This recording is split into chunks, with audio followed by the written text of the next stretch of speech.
KTV Originals।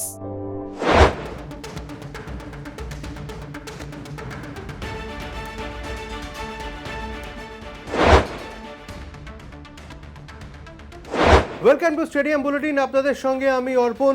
1x bat stadium bulletin এবং active plus stadium বুলেটিনে আপনাদের সবাইকে আরও একবার স্বাগত। আমার সঙ্গে রয়েছেন গৌতম ভট্টাচার্য, কলকাতা টিভির জয়েন্ট এডিটর। গৌতম দা, আপনাকে স্টেডিয়াম বুলেটিনে স্বাগত। কেমন লাগছে? মানে প্রতিপক্ষ রাজস্থান হলে কি আরও একটু ইজি হতো বলে আপনার মনে হয়? মনে হয় ইজি হতো, কারণ কালকে রাত্রিরে যা হলো সেটা একটা ইংলিশে একটা কথা আছে, থিয়েটার অফ দ্য অ্যাবসার্ড। মানে এমন কিছু থিয়েটার অফ দ্য অ্যাবসার্ড বলতে এমন কিছু 60 দশকে ঘটা মঞ্চের ওপর এমন কিছু ঘটনা যা আগে কেউ দেখেনি, যেটা একদম মনে হয় যে আরে এটা তো অ্যাবসার্ড, এটা সত্যি হতে পারে না, কারণ এর আগে এরকম কোনো ঘটনা নেই। ঠিক এরকমই ঘটনা সানরাইজার্স হায়দ্রাবাদ কালকে ঘটিয়েছে, কারণ তাদের স্পিন বোলিংটা ছিল এই টুর্নামেন্টের সবচেয়ে খারাপ। আমি জাস্ট একটা ফিগার দিচ্ছি যে 13 উইকেট, মাত্র 13 উইকেট টোটাল টুর্নামেন্টে তাদের বোলাররা নিয়েছে। ইকোনমি রেট 11.20 এবং দুজন স্পিনার মাত্র এই টিমে যারা 20 ওভার বল করেছেন, একজন শাহবাজ, একজন মায়াঙ্ক মার্কান্ডে। তাদের দুজনেরই 10-এর ওপরে ইকোনমি। অর্থাৎ স্পিন বোলিংয়ে তোমার কোনো রকম ব্যাংকিং কিছু নেই। স্পিন বোলিংটা তুমি ধরেই নিচ্ছ যে তোমার একটা খুব ডিজাস্ট্রাস। একদম। এবার যে টিম তাদের খেলছে তারা জানে যে স্পিনার বলতে কিছু নেই, স্পিনার সহায়ক উইকেটে অসুবিধা হবে। হ্যাঁ, আহমেদাবাদে ভালো খেলবে, হয়তো হায়দ্রাবাদে ভালো খেলবে, বাট চেন্নাইতে অসুবিধা হবে। সেই টিম কালকে সেই স্পিনাররা, আমি একটা হিসেব দেখছিলাম যে অশ্বিন আর চাহেল টার্ন পেয়েছেন 1.8 আর এরা পেয়েছেন 3.3। একই উইকেটে প্রায় ডাবলের কাছাকাছি। কি বলবে তুমি? অভিষেক শর্মা গোটা টুর্নামেন্টে 3 ওভার বল করেছেন, তিনি এসে কালকে 4 ওভার বল করে উইকেট নিয়ে চলে গেলেন। শাহবাজকে তো দেখে মনে হচ্ছিল যে তিনি জাডেজা, 4 ওভারে 23 রান 3 উইকেট। 3 উইকেট জাডেজা মনে হচ্ছিল। সো এই যে তুমি একটা অপোনেন্টের জানতে যে এটা দুর্বল জায়গা, সেই জায়গাটা হঠাৎ দেখা যাচ্ছে দুর্বল জায়গা নয়, শক্তিশালী। এইটা আমার ধারণা কেকেআরকে প্রেশারে রাখবে, কারণ এটা কেউ ভাবেনি। সানরাইজার্স হায়দ্রাবাদকে সবাই জানতো যে স্পিনার, এবং কালকে সানরাইজার্স হায়দ্রাবাদ টিমটা করেছিল সেই টিমেও কোনো স্পিনার ছিল না কিন্তু। এবং তুমি যদি মনে করো যে শাহবাজকে ইম্প্যাক্ট প্লেয়ার হিসেবে নামানো হয় যখন পরপর উইকেট পড়ছে, আমার ধারণা উইকেট যদি না পড়তো তাহলে এসআরএইচ কালকে মায়াঙ্ক মার্কান্ডেকে খেলাতো, শাহবাজকে খেলাতোই না। এই যে প্যাট কামিন্স শাহবাজকে হঠাৎ করে নিয়ে এলেন এবং রণনীতিটাই পুরো বদলে দিলেন, এইটাই খুব আমি বলবো প্রেশার ফেলছে ফাইনালের ওপরে। যে তাহলে কি এসআরএইচ এই যে একটা অদ্ভুত চমক দিল ফাইনালের আগে, তুমি রিকভার করার সময় নেই অপোনেন্ট টিমের, এটা কি ফাইনালে একটা কাটা হয়ে দাঁড়াবে? এটাই প্রশ্ন। দাদা, একটা জিনিস খুব জানতে ইচ্ছা করে, সেটা হচ্ছে যেখানে আইপিএলে 200-250 করে রান করেও যেখানে নিশ্চয়তা নেই, কে 261 রান করে হারতে হয়েছে, সেখানে 175 রানই নয়, মানে একদম এরকম একটা পর্যায়ে গিয়ে সেখানে কি কোথাও গিয়ে বোলিং ডিপার্টমেন্টটা ভীষণ রকম ফ্যাক্টর হতে চলেছে? না, বোলিং ডিপার্টমেন্ট না, কালকে আমি তো বলবো রাজস্থান রয়্যালস চোকিং করে হেরেছে। এবং যশস্বী জয়সওয়াল, যিনি ইন্ডিয়ারও ওপেন করবেন কদিন বাদে, আমি তার অবস্থা থেকে আশ্চর্য হয়ে গেলাম যে তিনি কিছুক্ষণ পরেই খোঁড়াচ্ছেন, ক্র্যাম্প ধরছে, হ্যামস্ট্রিংয়ে চোট। একটা বিরাট কোহলি, 36 বছরের বিরাট কোহলি খেলে যাচ্ছেন, রোহিত শর্মা খেলছেন, তিনি যশস্বী জয়সওয়ালে এখনই কিসের চোট, কিসে লাগলো? এমন তো নয় যে তাকে বলটাও করতে হচ্ছে, শুধু ব্যাটিং করতে। তো তিনি কদিন বাদে ভারতের ওপেন করবেন। একে হার্দিক পান্ডিয়ার এই অবস্থা, সূর্যকুমার যাদব ফর্মে নেই, রোহিত শর্মা ফর্মে নেই, মোহাম্মদ সিরাজ ফর্মে নেই। আমি জানি ইন্ডিয়ান টিমের কে খেলবে, কারণ কালকে যশস্বী জয়সওয়াল থেকে কিন্তু গন্ডগোলটা শুরু হলো। যশস্বী জয়সওয়াল অব্দি কোনো গন্ডগোল ছিল না, তিনি শাহবাজকে একটা 6 মারার পর আবার মারতে গেলেন এবং আউট হলেন। তার আগে আমরা বারবার দেখছিলাম যে উনি পায়ে ধরে একটা কিছু বোঝানোর চেষ্টা করছেন যে পায়ে একটা যন্ত্রণা হচ্ছে। আগের ম্যাচেও সেম থিং হয়েছিল, সামনে টি20 ওয়ার্ল্ড কাপ। এবার পরপর রিয়ান পরাগ একটা বাজি বলে আউট হয়ে গেলেন। সঞ্জু স্যামসন আবার সেই একই রোগ, আন্ডার প্রেশার খেলতে পারেন না। ঠিক দীনেশ কার্তিকের যে সমস্যা, সঞ্জু স্যামসনের একই সমস্যা, যে আন্ডার প্রেশার কিন্তু একটা সমস্যা হয়ে যায়, যার জন্য দীনেশ কার্তিক, এই সবাই বলছেন ইমোশনাল বিদায়। আমার কোথাও মনে হয় দীনেশ কার্তিককে দুর্দান্ত ক্রিকেটার, এত বছর ফিটনেস ধরে রেখেছেন, 2008 থেকে খেলছেন। এবারের টুর্নামেন্টে তুমি যদি স্ট্রাইক রেট দেখো অনবদ্য, কিন্তু আমাদের সেরা একাদশ যে হয়েছে তাদের দীনেশ কার্তিককে একটা কারণেই রাখা হয়নি। এই সেরা একাদশে ঢোকার অন্যতম শর্ত হলো স্টেডিয়াম বুলেটিনের তোমাকে আন্ডার প্রেশার ভালো হতে হবে, অর্থাৎ তোমার টেম্পারামেন্টটা বড় ম্যাচের উপযোগী হতে হবে। তাতে কিন্তু না দীনেশ কার্তিক না সঞ্জু স্যামসন কেউ ফিট করেন। আইপিএল এর ইতিহাসে 7বার এরকম ঘটনা ঘটলো যারা 1 এবং 2 লিগ পর্যায়ে খেলেছে তারা ফাইনাল খেলতে চলেছে, এবং আগামীকাল অর্থাৎ রবিবার দিন কলকাতার সঙ্গে মুখোমুখি হতে চলেছে সানরাইজার্স হায়দ্রাবাদ। এটা যেমন একটা তথ্য, সেই দিকে আর একটা তথ্য খুব জানতে ইচ্ছা করছে। আপনি তো পুরো আইপিএল সিজন দেখলেন, কাকে মনে হচ্ছে যে ভারতীয় দলের সুযোগের অপেক্ষায় রয়েছে শুধু? অভিষেক শর্মা নিঃসন্দেহে, কারণ কালকে বলটাও করেছেন। তো এখন রাহুল দ্রাবিড় জানেন যে তিনি বলটাও করতে পারেন, একটা স্ট্যান্ড বাই লিস্ট রয়েছে। বাট কালকে অভিষেক শর্মাকে যেরকম দেখেছি, যদি ফাইনালে একটা ভালো খেলেন, আমি একটু অবাক হব না যে ওই স্ট্যান্ড বাই লিস্টটাকে অগ্রাহ্য করে কারো চোট আঘাত হলে যদি অভিষেক শর্মাকে উড়িয়ে নিয়ে যাওয়া হয়। কারণ এরম ক্রিকেটার খুব হ্যান্ডি যে যিনি শুরুতে মারতে পারেন, বল করতে পারেন, মনে রাখতে পারেন। যশস্বী জয়সওয়াল কিন্তু একদমই ফর্মে মনে হচ্ছে না তাকে। আমি জানি না ওখানে গিয়ে আমেরিকায় গিয়ে হঠাৎ করে দুর্ধর্ষ খেলতে শুরু করবেন কিনা। ঠিক এখানে আমরা আইপিএলে যে অবস্থায় দেখলাম সেটা খুব একটা আশাপ্রদ নয়। একদমই তাই। তবে কেকেআর এর দিকে যদি যাওয়া যায়, গৌতম দা, তাহলে কি মিচেল স্টার্ক আবার ফাইনালে ভেলকি দেখাবেন? কেকেআর খুব ইম্পর্টেন্ট হবে যে পাওয়ার প্লে ওভারটা কেকেআর কিরম বল করে। আমার কাছে খুব ইন্টারেস্টিং একটা হচ্ছে যে কালকে কুমার সাঙ্গাকার একটা স্ট্র্যাটেজি দেখিয়েছেন যে ওরা সেকেন্ড ওভারই আশ্বিনকে নিয়ে এসছেন। প্রথম ওভার বল করেছেন ট্রেন্ট বোল্ট, সেকেন্ড ওভার আশ্বিন। এই জন্যে যে ওরা ট্র্যাভিস হেড বা অভিষেক শর্মাকে কোনো পেস দিতে চান না, যেই পেস দিলে রানটারও তাড়াতাড়ি বাড়ে।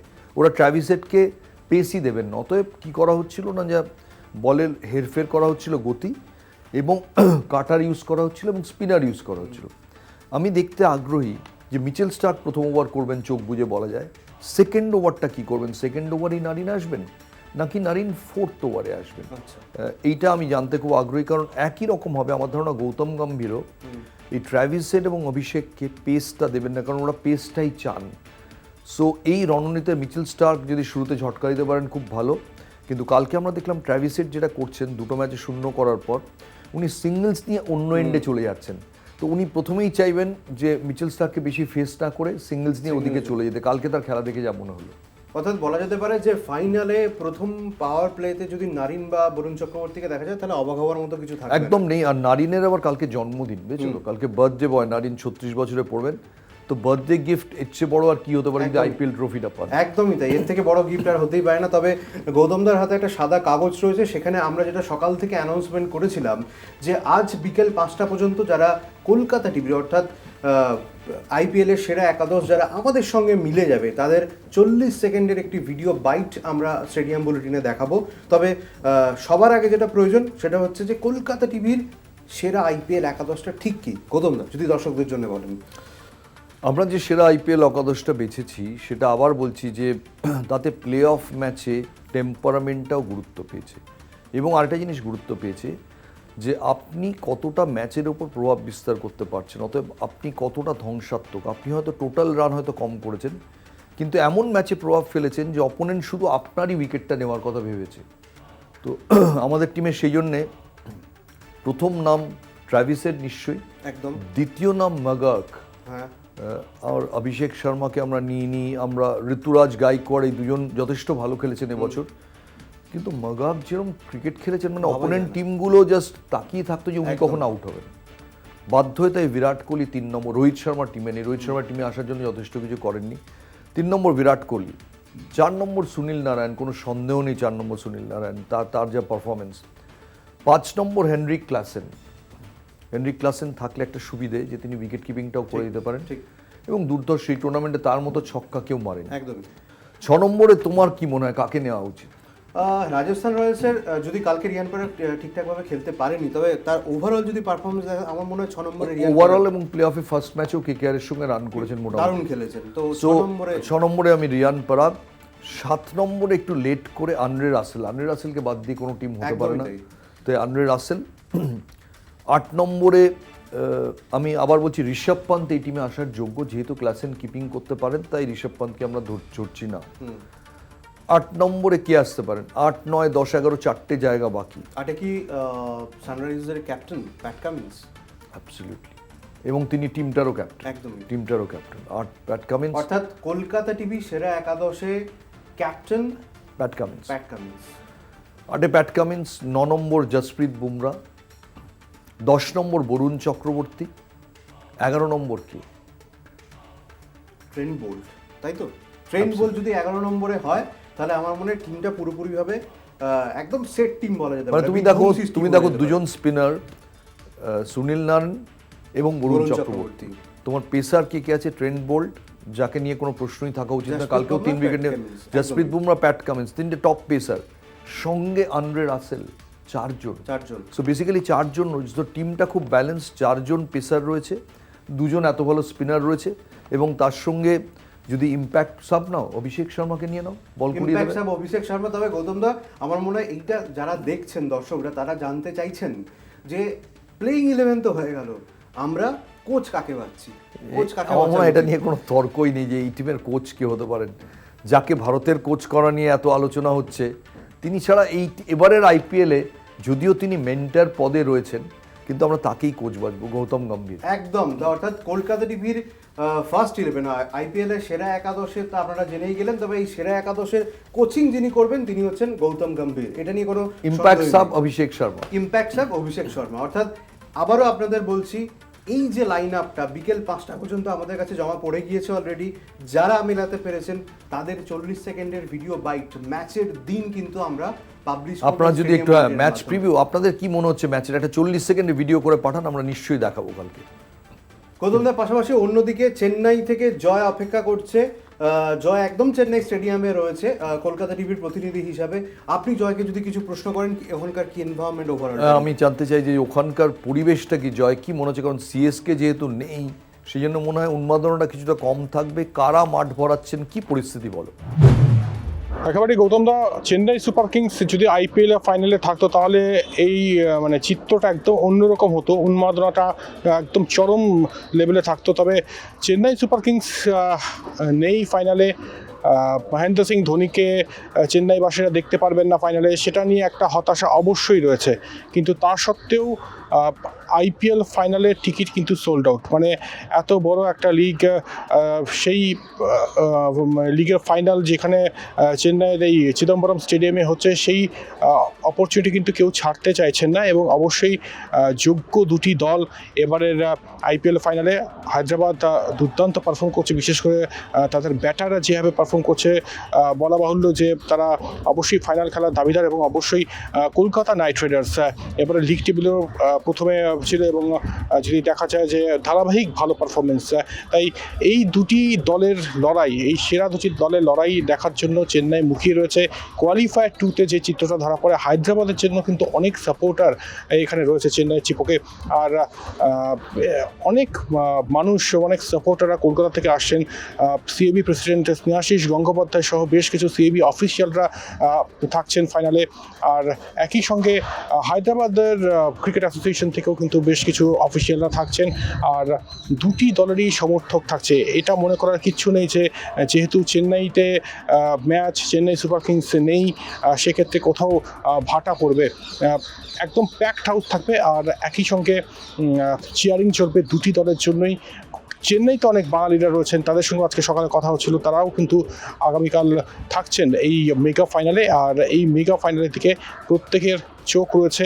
2012-তে এই মাঠেই আইপিএল ফাইনাল জিতে, অবশ্যই চেন্নাই সুপার কিংসের বিরুদ্ধে আইপিএল ফাইনাল জিতে আইপিএল জয়ের যাত্রা শুরু করেছিল কলকাতা নাইট রাইডার্স। সেটারই ফ্ল্যাশব্যাক বা রিপিট টেলিকাস্ট দেখার অপেক্ষায় প্রত্যেকে সুপার সানডেতে।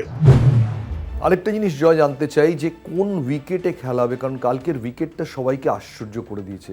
প্রথমত শিশির পড়েনি, সেকেন্ড হাফে বল বেশি টার্ন করেছে, এইটা খুব আশ্চর্যের। তো কালকে কোন উইকেটে খেলা হবে? শুনলাম যে উইকেটে আগের দিন ম্যাচ হয়েছে সেই উইকেটে খেলা হবে না, তার চেয়ে 2 উইকেট পরে খেলা হবে। কোথায় খেলা হবে, উইকেট কেমন হবে? একেবারেই সঠিক গৌতমদা, যে উইকেটে কোয়ালিফায়ার 2 হয়েছিল সেই উইকেটে কিন্তু হচ্ছে না, তার ঠিক 2 উইকেট পরে যে উইকেট রয়েছে সেইখানে ফাইনাল হবে। কিছুটা খয়েরি উইকেট, এবং দুপুর থেকে রোলার চলছে। দুপুর 3:35-এ প্রথম প্যাট কামিন্স এসে উইকেটের পর্যবেক্ষণ করেন এবং ঠিক তারপরেই শ্রেয়াস আইয়ার আসেন। আজকেও কিন্তু সেই একই জিনিসের ফ্ল্যাশব্যাক, মানে 2023 ক্রিকেট ওয়ার্ল্ড কাপ ফাইনালের আগের দিন যেটা আমরা দেখি যে অস্ট্রেলিয়ান ক্রিকেটাররা মোবাইলে ছবি তুলছেন উইকেটের, আজকেও কিন্তু প্যাট কামিন্স এসে যেটা করলেন, প্রথমে উইকেট দেখলেন এবং তারপর মোবাইলে সেটা ছবি তুললেন, সেই উইকেটের ছবি তুললেন। জানি না এটা কুসংস্কার না সংস্কার নাকি কী জন্য তিনি এই জিনিসটি করেন, তবে এই জিনিসটা আজকেও করেছেন যে উনি উইকেট পর্যবেক্ষণ করতে এসে ছবি তুললেন। আর তারপর শ্রেয়াস আইয়ারও এসছেন এবং উইকেটের চরিত্র বলতে গেলে যেটা মানে বোঝা যাচ্ছে যে পিচ কিউরেটার রয়েছেন তিনিও যেটা বলছেন যে স্পোর্টিং ট্র্যাক তো রয়েছে, কিছুটা ঘাস রয়েছে যাতে বল ক্যারি করতে পারে। সাধারণত চেন্নাইয়ের উইকেট আমরা জানি যে টার্নিং ট্র্যাক হয়, কিছুটা স্লো থাকে, সেই বৈশিষ্ট্য থেকে কিন্তু সরছে না। এবং আরও একটা বিষয় যেটা হচ্ছে যে কোয়ালিফায়ার 2-তে শিশির পড়তে দেখা যায়নি চেন্নাইতে, সাধারণত শিশির পড়ে কিন্তু কোনো রকম শিশিরের কোনো ডিউ ফ্যাক্টর কিন্তু দেখা যায়নি। তাই ইন্টারেস্টিং ফ্যাক্টর এটাও হবে রবিবার এটার কোনো এফেক্ট পড়ে কিনা, মানে কোনো ডিউ ফ্যাক্টর দেখা যায় কিনা। তবে উইকেট, স্পোর্টিং ট্র্যাক, সঙ্গে অবশ্যই বল টার্ন করবে আর একই সঙ্গে কিছুটা ঘাস রয়েছে কিছু কিছু জায়গায় যাতে বল ক্যারি করতে পারে, এমনটাই জানা আছে পিচ কিউরেটার সূত্রে। গৌতম দা, কেকেআর শিবিরের অন্দরমহলের খবর কি? কারণ গৌতম গম্ভীর তিনি দিল্লিতে ভোট দিতে গিয়েছিলেন, ভোট দিয়ে ফেরত এসছেন, তাকে গুরবাজকে তৈরি করতে হবে। কেকেআর শিবির কি ভাবছে এই ম্যাচটা নিয়ে? কারণ তারা একেবারে অবিসংবাদী ফেভারিট ছিল, কিন্তু কালকে এসআরএইচ যা খেলেছে তাতে আমার তো অন্তত মনে হয় কেকেআরের পক্ষেই কিন্তু 51-49। তোমার কি মনে হচ্ছে কেকেআরের অন্দরমহল কেমন? গৌতম দা, কলকাতা নাইট রাইডার্স ক্রিকেটের অন্দরমহলের খবর যদি বলি তাহলে একটা কথাই বলার, সেটা হচ্ছে যে তারা একদম রিল্যাক্সড মুডে রয়েছে। আইটিসি গ্র্যান্ড চোলা হোটেলে কেকেআর টিম রয়েছে এবং ভীষণ কুল রয়েছে। ম্যাচের আগের দিন তারা জিম সেশন করে এবং গৌতম গম্ভীর হোক বা চন্দ্রকান্ত পণ্ডিত, আমরা অবশ্যই সবসময় গৌতম গম্ভীরের কথা বলি বা চন্দ্রকান্ত পণ্ডিতের কথা কোথাও হয়তো কম বলছি, কিন্তু এই লোকটিরও কিন্তু কন্ট্রিবিউশন রয়েছে। দুজনে মিলে একটাই বার্তা দেওয়ার চেষ্টা করেন আইটিসি গ্র্যান্ড চোলা হোটেলে, যে আর একটা স্টেপ ধরে, আর একটা ধাপ ধরে, এবং তারপরেই কিন্তু আমাদের লক্ষ্য পূরণ। যে স্বপ্ন আমরা দেখছিলাম আইপিএল শুরু হওয়ার আগে, সেই স্বপ্নটা কিন্তু পূরণ হতে চলেছে আর একটা ম্যাচ পরে। তাই তার আগে কোনো রকম আত্মতুষ্টি নয় এবং এই দলটার মধ্যে কোনো রকম কিন্তু ভেদাভেদ নেই, কোনো ইন্টারন্যাশনাল ডোমেস্টিক এই বেড়াজাল নেই, একই সঙ্গে কেউ সিনিয়র বা জুনিয়র নন, একদম টিম গেম। এই টিম গেমের জয়গান গাইছেন গৌতম গম্ভীর, সেটাই কিন্তু এই মেগা ফাইনালের কয়েক ঘন্টা আগেও গাইলেন না টিম হোটেলে এবং এটাই বলছেন যে যেভাবে পারো কন্ট্রিবিউট করো, নট নেসেসারি যে সবাইকে ভালো ব্যাটিং করতে হবে। কোনো ক্রিকেটার ফিল্ডিংয়েও কিন্তু ম্যাচ ঘুরিয়ে দেন। আমরা দেখেছি যে কোয়ালিফায়ার 1-এ আন্দ্রে রাসেল কীভাবে অভিষেক শর্মার ক্যাচটি নিয়েছেন, একটি দুর্দান্ত রান আউট করছেন রাহুল ত্রিপাঠীকে। তাই ছোট ছোট মুহূর্ত কিন্তু ম্যাচ ঘুরিয়ে দেয়। তাই মানে ঐক্যবদ্ধ হয়ে খেলার বার্তা দিচ্ছেন এক্ষেত্রে গৌতম গম্ভীর এবং একই সঙ্গে আশাবাদী যে ক্যাপ্টেন হিসেবে 2012 সালে এখানে ট্রফি নিয়েছিলেন, মেন্টর হিসেবেও এবার ট্রফি স্পর্শ করবেন গৌতম গম্ভীর। তবে অপরদিকে যে মানুষটির কথা বলবো, প্যাট কামিন্স, তিনি কিন্তু একদম কুল কাস্টমার, তার মস্তিষ্ক শশার মতো ঠান্ডা এবং তিনি যেটা করেন আর কি, যেটা একটু আগেই বললাম যে উইকেটের ছবি তুলেছেন তার মোবাইলে, আর ভুলে গেলে চলবে না 2012 স্কোয়াডেও কিন্তু তিনি ছিলেন। তাই প্যাট কামিন্স এমন একজন ক্যাপ্টেন যিনি নাকি বড় ফাইনাল হারেন না, সেটা WTC ফাইনাল হোক, সেটা ওয়ার্ল্ড কাপ ফাইনাল হোক। তাই অবশ্যই হায়দ্রাবাদ কিন্তু শক্ত চ্যালেঞ্জ ছুড়ে দেবে কলকাতা নাইট রাইডার্সকে। তাই ম্যাচের আগে অবশ্যই এইটুকুই বলার যে একদম ম্যাচ জমজমাট হতে চলছে, 50-50। কিছুটা অনেকেই বলছেন, অনেক ক্রিকেট পণ্ডিতরাও বলছেন যে হায়দ্রাবাদ হয়তো একটু এগিয়ে রয়েছে, কিন্তু ফাইনালে কোনো রকম ফেভারিট হয় না, কোনো দল ফেভারিট নয়, যে বেটার ক্রিকেট খেলবে সেই দলে কিন্তু জিতবে। তাই এটুকুই বলা যে ফাইনালের আগে একদম জমজমাট চিপক। জয়, তুমি তো ওখানে দাঁড়িয়ে রয়েছো, বা একটা খুব কমন প্রশ্ন করি যেটা সবাই তোমাকে জিজ্ঞাসা করছেন, গৌতম দা আমার দিকে ঠেলে দিয়েছে, তাও একটা সহজ প্রশ্ন। তুমি কেকেআরের সাপোর্টার, সবাই জানে, আজকে প্র্যাকটিস দেখে কি মনে হলো তোমার? কেকেআর কতটা কিভাবে নিজেকে প্রিপেয়ার করছে বলে তোমার মনে হয়? অর্পণদা, প্র্যাকটিসের কথা যদি বলি তাহলে একটা কথাই বলবো যে প্র্যাকটিসে কিন্তু বিশাল কিছু মানে আজকে মানে কয়েক ঘন্টা আগে ফাইনালের কয়েক ঘন্টা আগে কিন্তু বিশাল কোনো প্র্যাকটিস নয়, যেটা রুটিন প্র্যাকটিস সেটাই করছেন কেকেআর ক্রিকেটাররা। হালকা স্ট্রেচিং এবং তারপরে নিজেদের মধ্যে ফুটবল খেললেন কেকেআর ক্রিকেটাররা, একদম কুল মেজাজে রয়েছেন। এবং শ্রেয়াস আইয়ার আজকে একটা কথা বলেছেন সাংবাদিক সম্মেলনে, তিনি বলছেন যে মাইন্ডসেট এবং স্কিল এই দুটো শব্দ তিনি ব্যবহার করেছেন, এবং এই দুটো শব্দের মাধ্যমে কিন্তু তিনি পুরোটা বোঝানোর চেষ্টা করছেন যে স্কিল তো থাকতেই হবে এবং একই সঙ্গে মাইন্ডসেট, কারণ লড়াইটা শুধু মানে সবুজ গালিচায় হয় না, মনস্তাত্ত্বিক লড়াইও চলে। তাই সেটার জন্য কতটা প্রস্তুত কেকেআর ক্রিকেটাররা সেটা অবশ্যই আগামীকাল দেখার পালা। এবং শ্রেয়াস আইয়ার, যিনি কেকেআর ক্যাপ্টেন, তিনি কিন্তু এটাই বলছেন যে স্কিল এবং মাইন্ডসেটের দিক থেকে যারা এগিয়ে থাকবে তারাই কিন্তু বাজিগার হবে আগামীকাল। আর একই সঙ্গে এটাও বলার যে পরিসংখ্যানগত দিক থেকে যদি দেখা যায় তাহলে কলকাতা নাইট রাইডার্স হয়তো এগিয়ে রয়েছে, তবে শ্রেয়াস আইয়ারের কথায় এই পরিসংখ্যান ফাইনালে কোনো রকমভাবেই কাজে আসবে না।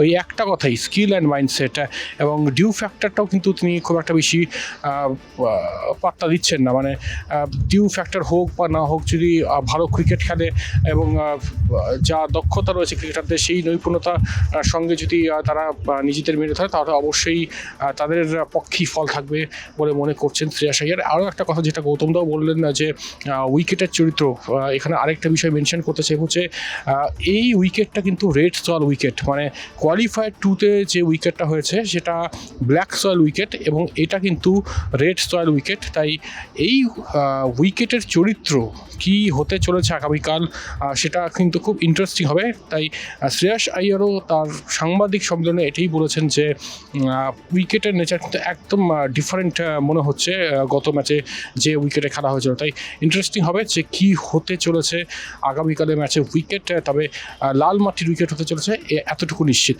অর্পণদা, একদমই তাই, আমরাও সবাই চাই যে কেকেআর জিতুক। ধন্যবাদ জয়, চেন্নাই থেকে জয় আমাদের সঙ্গে ছিল। গৌতম দা, আরেকটা জিনিস এই যে বলছিলাম থিয়েটার অফ দ্য অ্যাবসার্ড, এই জন্যেই যে চেন্নাইতে এর আগে 5-7টা ম্যাচ হয়েছে আইপিএলের, এবারে 5টা ম্যাচে যারা পরে চেস করেছে তারা জিতেছে। সেখানে কালকে তুমি দেখো যে রাজস্থান রয়্যালস এতটা টার্ন করছে, এমন একটা পরিস্থিতি তৈরি হয়ে গেল। আমার এখনও মনে হয় যে পাওয়ার প্লেতে যদি একটু এত সন্ত্রস্ত না থাকতো, আর এই ক্যাডমোর বলে একটা সাহেবকে নিয়ে এসেছিল, আমি এরম ব্যাটিং পাওয়ার প্লেতে জীবনে কোনো দিন দেখিনি। এই কোত্থেকে এলো, এই কাদের হয়ে খেলছিল আমি তাও জানি না। ক্যাডমোর এসে খেলাটাকে আরও ঝুলিয়ে দিল, তার সঙ্গে যশস্বী একেবারে জেতা ম্যাচ রাজস্থান রয়্যালস ফেলে এলো। এবং রাজস্থান রয়্যালস যদি জিততো তাহলে আমি বলতাম যে অনেকটা শান্তিতে তোমায় বলতাম যে অর্পণ তুমিও গিয়ে খেলাটা দেখে একদম একদমই তাই, সত্যি তাই। রাজস্থান রয়্যালস যদি ফাইনালে আসতো আমার মনে হয় কেকেআরের জন্য অনেকটা ইজি ম্যাচ হয়ে যেত। তবে গৌতম দা, একদম প্রোগ্রামের শেষের দিকে দুটো প্রশ্ন করতেই হবে। সেটা হচ্ছে যে আপনার প্রেডিকশন কত রান কালকে উঠতে পারে আর কে জিতবে? দেখো, কালকের পর বলা খুব ডিফিকাল্ট হয়ে গেছে। আমি এখনও কেকেআরকে 51-49 এগিয়ে রাখবো। ফিল্ড সল্ট থাকলে বলতাম এটা 55-45, যেহেতু ফিল্ড সল্ট নেই এবং কেকেআর তাও আগের দুটো ম্যাচ জিতে আছে, চেন্নাইতে খেলা, সেই জন্য বলছি 51-49। যদি আহমেদাবাদে হতো বলতাম 50-50। কেকেআর সামান্য এগিয়ে আছে, কিন্তু আবার বলছি যে কতগুলো শর্ত আছে, শিশির পড়বে কিনা, বল টার্ন করবে কিনা, এই শর্তগুলো এর আগে আমরা দেখিনি, কারণ সব জায়গায় শিশির পড়েছে সেকেন্ড হাফে, বল এত টার্ন করেনি। সেই জন্যে এইগুলো উত্তর দেওয়াটা, তোমার প্রশ্নের উত্তর দেওয়াটা একটু মুশকিল হচ্ছে। আবার বলছি 51-49, খুব সামান্য তফাৎ। একদমই 51-49 ম্যাচ হতে চলেছে। তবে আমরা সবাই চাইবো কেকেআর জিতুক। তবে গৌতম দা, শেষ প্রশ্ন, আর আপনাকে বিরক্ত করব না, সেটা হচ্ছে যে যদি কালকে কেকেআর জেতে বাজিগার কে হতে চলেছে? বাজিগার বলা খুব ডিফিকাল্ট। মানে একটা 25 রানের ইনিংসও, একটা রমনদীপ সিং একটা 25 রানের ইনিংস খেলে দিলেন, সেটাও ইম্পর্টেন্ট হয়ে যেতে পারে। ইনসিডেন্টলি রমনদীপ সিংয়ের এই টুর্নামেন্টে আমি রান দেখছিলাম মাত্র 125 বোধহয়, মানে হ্যাঁ 13 ম্যাচে 125 রান। তুমি বলবে কোনো রানই নয়, বলই করেননি, একটা ওভার নাকি 4টে বল। তো এরকম প্লেয়ার খেলছে কেন টিমে তোমার মনে হবে? তার স্ট্রাইক রেট 201 স্ট্রাইক রেট। তো গৌতম গম্ভীর এই ধরনের প্লেয়ারকে নেন যারা টিমের জন্য 12, 14, 20 করে দেয়, কিন্তু সেগুলো গিয়ে খুব ভাইটাল হয়ে যায়। তো আমি জানি না এরকম কেউ, আমি আশা করব মিচেল স্টার্ক হবেন, কিন্তু কোথাও মনে হয় যে সেই সুনীল নারায়ণ বা বরুণ চক্রবর্তীর মধ্যেই কাউকে বাঁচতে হবে। অতএব একজন বাজিগার কালকে নাও হতে পারেন, বরুণ চক্রবর্তী, সুনীল নারায়ণ, আবার মিচেল স্টার্কও হতে পারেন। না, সুনীল নারায়ণ বরুণ চক্রবর্তীর মধ্যেই একজন বলে আমার অন্তত মনে হয়, কারণ কেকেআরকে বোলিংটা ভালো করতে হয়, ফাইনাল ম্যাচে বোলিংটা খুব ক্রুশিয়াল। সুনীল নারায়ণ 2012-তে যে ফাইনাল হয়েছিল তাতে প্রচুর রান দিয়েছিলেন, আমরা সবাই ভেবেছিলাম যে সুনীল নারায়ণ ম্যাচ জেতাবেন, তিনি ম্যাচ জেতাতে পারেননি। কালকে কোথাও মনে হচ্ছে যদি এরকম উইকেট হয় তাহলে এই দুজন স্পিনারের মধ্যে একজন ক্রুশিয়াল রোল প্লে করবেন। একদমই তাই। একদম প্রোগ্রামের শেষের দিকে এসে গিয়েছি, শেষ করতেই হবে।